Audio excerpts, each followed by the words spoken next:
ndichani chimene chimachitika makamaka ku V&V Media TV?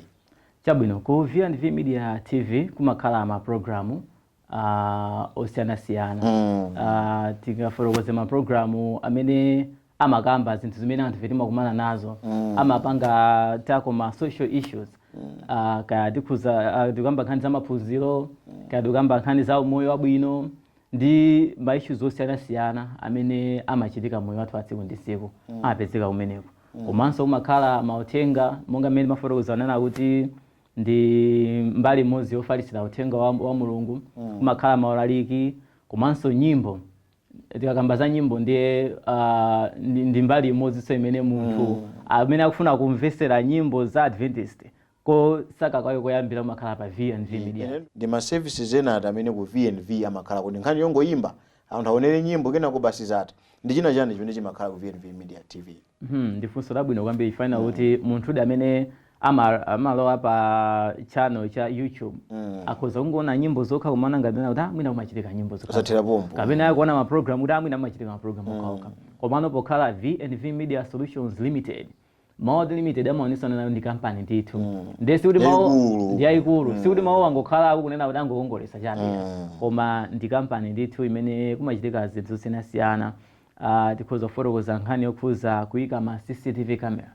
Munthu atafuna kunena kuti ndifuna ineyo ndikhale ma CCTV camera chitetezo, atha kubwera ndikutipeza ifeyo ndikupita kukayika ma CCTV camera kapanga install.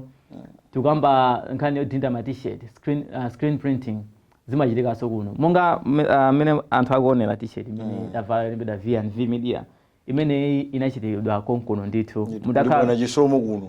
Amene amaziwo ndithu kudiriza zodiriza logo ina iliyonse imene munthu angabwerese nena kuti ndifuna mudatinda t-shirt mkulu amene amachita zimenezo. Ndiye amene mukuonera amene mukuonera kuti ifeyo kaya ni makwaya tayitanire makwaya amene amakhala zochita zosiyanasiyana kuti tikufuna ifeyo tikhale ndi mwambo wina wake ndipo tifuna ma t-shirt, atabwera ndithu kuno ku V&V Media tidinda zimenezozo. Kaya ayena amakhala ma birthday party amalemba can't keep calm isi wakuti is birthday. Kodi mwinayonso dinanga limene nakuonani? Mulibe? Simunawaneni. Mwina munawana achisomo. Nanga so dina nesange peo kakuta can't give Christmas chanchano. Okay? Ndiye zimachitika ngati zimenezozo, screen printing, komanso timatha kupanga ma live streaming kwa makampani osiyanasiyana, kaya mabungwe, pali ma event osiyanasiyana amene amaona nena kuti iyi event iyi sangothera pomwepo. Amene tikuchita china chake, kaya mwina pali makampani oti mwina akupanga launch brand ina yake, kapena kuti akusintha zinthu zina, zimafunikira nena kuti pakhale coverage yabwino. Anthu azitsatira pa sambala la internet, pa sambalawo zimezochitika. Ife timapanga zimenezozo ma live streaming, komanso kupanga coverage china chilichonse. Kaya afuna nena kuti isakhale live, kutenga zida zathu zojambulira ukajambula, kupanga edit kuwalumizira zimatheka. Tili ndi katundu aliyense ofunikira kuti zinthu zithu katheka. So okay, mupitiriza before zilipo ndithu zinthu zambiri chifana kuti pokhalanso media organization nzona kuti tili ndi ma studio athu ojambulira nyimbo zomvera kuti tibwererenso kumakwaya kuti makwaya kaya oyimba nyimbo paokha akufuna nena kuti ajambulitse nyimbo zomvera anthu azimvera, kaya CD kaya nyimbo imodzi zonse zitimapanga. Tiliso ndi akatswiri kumene kwa amene amaziwa zojambula ma audio, kujambula ndithu nyimbo, komanso akajambula afuna nena kuti nyimbo zikhale zooneka ma video, timapanganso zimenezozo. Tili ndi studio semene kaya munthu afuna nena kuti ajambulitse mu studio, kaya afuna kuti tipite nawo kwina kulikonse kumene angafune, timachita china chilichonse chokhuza audio production komanso video production. Then katikati munafotokoza zokhuza Ulalo TV imene igwirizana bwanji ndi V&V Media?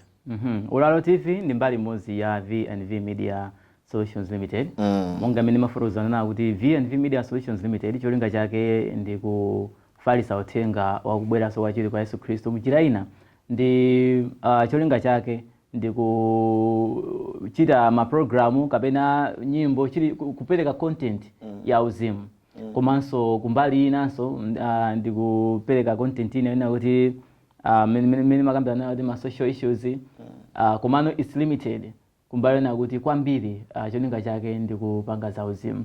So pofuna kutsekera anthu ena kunja tinaona chabwino na kuti tikubwerenso Ulalo Online TV imene zochitika zake ipereka tsopano mwayi kwa maprogramu osiyanasiyana amene ali ophunzitsa, kudziwitsa komanso kusangalatsa. Ndeti kakamba nkhani yophunzitsa pali maprogramu osiyanasiyana amene amachitika cholinga china kuti anthu apezepo maphunziro osiyanasiyana. Kadi kamba nkhani ya makomede anthu apeza pamenepo. Nyimbo zosiyanasiyana zimene anthu amayimba zimene zimasangalatsa anthu azipeza pamenepo. Pali maprogramu ambiri monga amene mafotokozanena kuti magawo atatu aja kuti kuphunzitsa, kudziwitsa komanso kusangalatsa.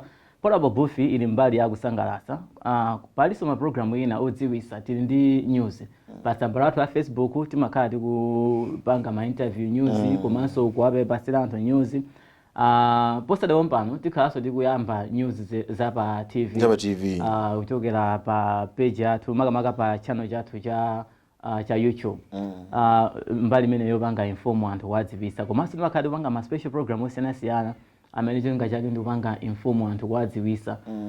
Sizokhazo pali ma program osiyanasiyana ngati za masewero timakhalanso tikuwapasira anthu zimenezozo. Munjira ina tupanga accommodate munthu wina aliyense amene akakhala kuti ndifuna ndionere zinthu pa YouTube akhala kuona ndithu china chilichonse chimene angachifune.